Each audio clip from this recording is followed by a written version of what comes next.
এবার তো শোন, তুই তো সারা জীবন ফালতুমি করে গেলি। তোর একটা ভালো প্রশ্ন জিজ্ঞাসা করি, দেই তুই উত্তর দিতে পারিস নাকি? ধরবো? হ্যাঁ কাজলতা, তুই কি প্রশ্ন জিজ্ঞাসা করবো? ধর, কোনো ব্যাপারই না, আমি সব প্রশ্নের উত্তর দিতে পারবো। বলতো নামাজের আগে কি করতে হয়?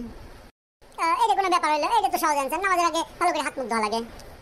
আরে বোকাচোদা, তুই একটা গাধা। নামাজের আগে হাত মুখ ধোয়া লাগে? আরে হাত মুখ ধুলে কি খালি নামাজ হয়? অজু করা লাগে, বুঝছস? অজু করা লাগে। তুই নামাজ কালাম পড়িস না তো, তাই সঠিকভাবে অ্যান্সার দিতে পারিস না। অজু বাসি থাকি আমি তো দেখি আমার দাদা দাদিরা খালি নামাজ পড়ে যাওয়ার আগে দেখে ফাইন করে হাত মুখ ধোয়, তারপরে যায় নামাজ পড়ে। তুই এবারই ডাকে কই যে অজু করা লাগে? অজু কিরে? আরে বোকাচোদা, ওইটা হচ্ছে হাত মুখ খালি ধোয় না, ওইটার নামই অজু। হাত মুখ তো ওই যে তুই যা খালি বিরাস করে হাত মুখ ধোস ওই রকম না, এটা একটা নিয়ম শৃঙ্খলা আছে।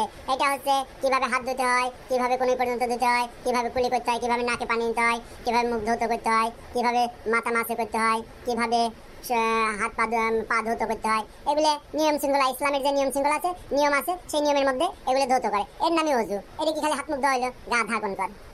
ও কাজলতা, এটার নামই অজু? আমি জানতাম, কিন্তু এটার নাম যে অজু এইটা আমি বুঝতাম না। আমি বলছি দাদা দাদা খেলে হাত মুখ ধোয়। আসলে তুই তো আমার অনেক কিছু শিখাচ্ছিস ইসলামের, তা তোর কাছে আমি আরো অনেক কিছু শিখতে পারবো। ঠিক আছে, আমি এখন থেকে নিয়মিত নামাজ কালাম পড়বো আর তোর কাছে সবকিছু শিখে নেবো।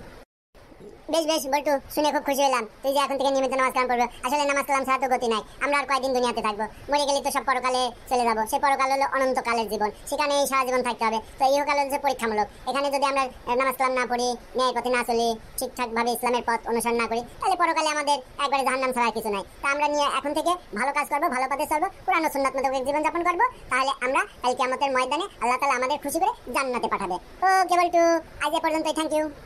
দর্শক বন্ধুরা, আমার বল্টুর ইসলামী গল্পগুলো তোমাদের কেমন লাগছে? যদি ভালো লেগে থাকে আকাশ ভাইয়ের আয়শা বাংলা কার্টুন চ্যানেলটি ঝটপট সাবস্ক্রাইব করো, লাইক শেয়ার করো, বেশি বেশি শেয়ার করে অন্যদের দেখার সুযোগ করে দাও। তোমরা চ্যানেল আইকনে ক্লিক করবে, সেখান থেকে শেয়ার বাটন আসবে, শেয়ার বাটনে ক্লিক করে তোমাদের যে প্রিয়জনদের ইমো হোয়াটসঅ্যাপ নাম্বার আছে সেখানে সেন্ড করে লিঙ্ক পাঠিয়ে দিয়ে তাদেরকে এই ভিডিওগুলো দেখতে বলবে আর চ্যানেলটা সাবস্ক্রাইব করে রাখতে বলবে তাদের। ধন্যবাদ।